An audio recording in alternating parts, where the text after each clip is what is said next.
जय श्री राधे। पूज्य श्री सद्गुरुदेव भगवान के चरणों में प्रणाम। आज पूज्य श्री राधा बाबा कहते हैं, एकमात्र श्री कृष्ण की कृपा ही मनुष्य की रक्षा करती है। देखें, मैं जब अपने जीवन को देखता हूँ तो यह बात बिल्कुल स्पष्ट दिखती है कि मैं पग पग पर फिसलता रहा हूँ और श्री राधा कृष्ण मुझे पग पग पर संभालते रहे हैं। यदि वे न संभालते तो न जाने जीवन किधर बह जाता। यदि श्री राधा कृष्ण ने मुझे बचाया, संभाला है, तो किसी को मैं क्या बचाऊंगा। बचाने वाले, संभालने वाले वे एक श्री कृष्ण ही हैं। जगत में माया से पार हो जाना सचमुच बड़ा ही कठिन है। मेरी तो ऐसी ही दृढ़ धारणा है कि जिसे श्री राधा कृष्ण निकालेंगे वही माया से निकल सकता है। अपना पुरुषार्थ तनिक भी काम नहीं दे सकता।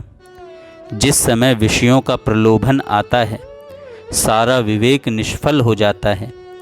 एकमात्र श्री कृष्ण की कृपा ही मनुष्य की रक्षा करती है। इसलिए हम लोगों को चाहिए कि चिंता बिल्कुल छोड़ दें।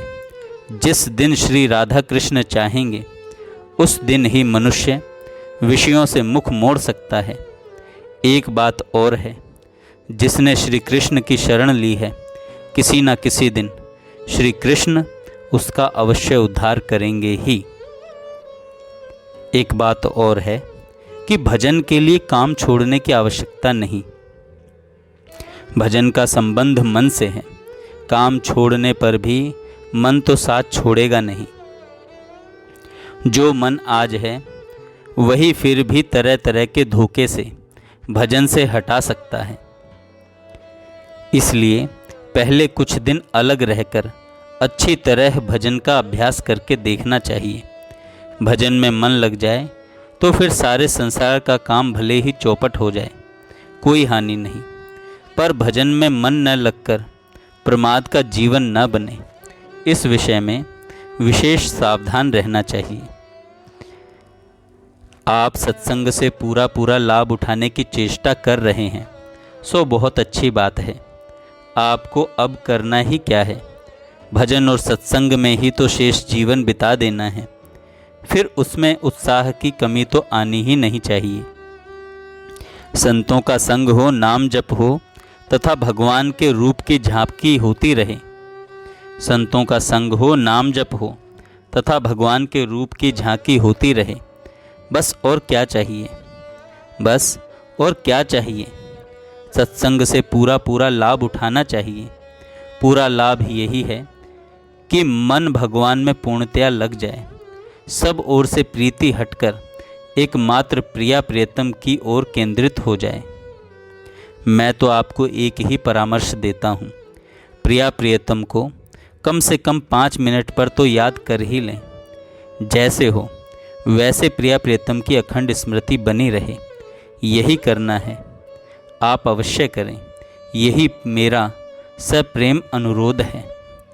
यदि सच्ची चाह हो तो भगवान की दया से निरंतर नाम जप होना खूब आसानी से संभव है।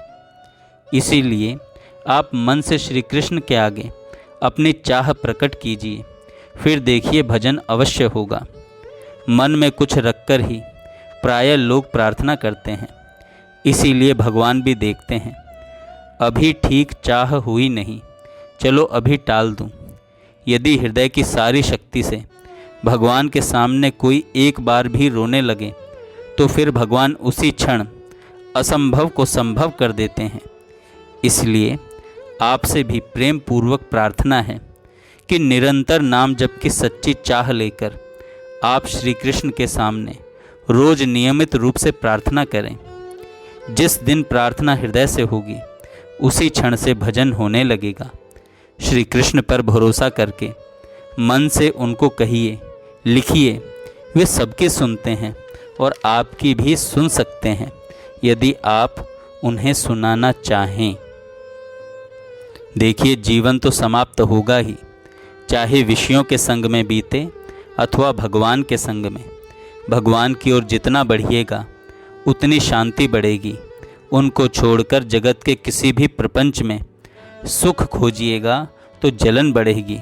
आज तक जितने संत हुए हैं वे सब के सब यही कह के गए हैं कि जीवन का भरोसा नहीं, अतएव खूब तेजी से भगवान की ओर बढ़िए। अवश्य ही घबराने की ज़रूरत नहीं है। भगवान की पूर्ण कृपा शक्ति आपके साथ है। भगवान की पूर्ण कृपा शक्ति आपके साथ है।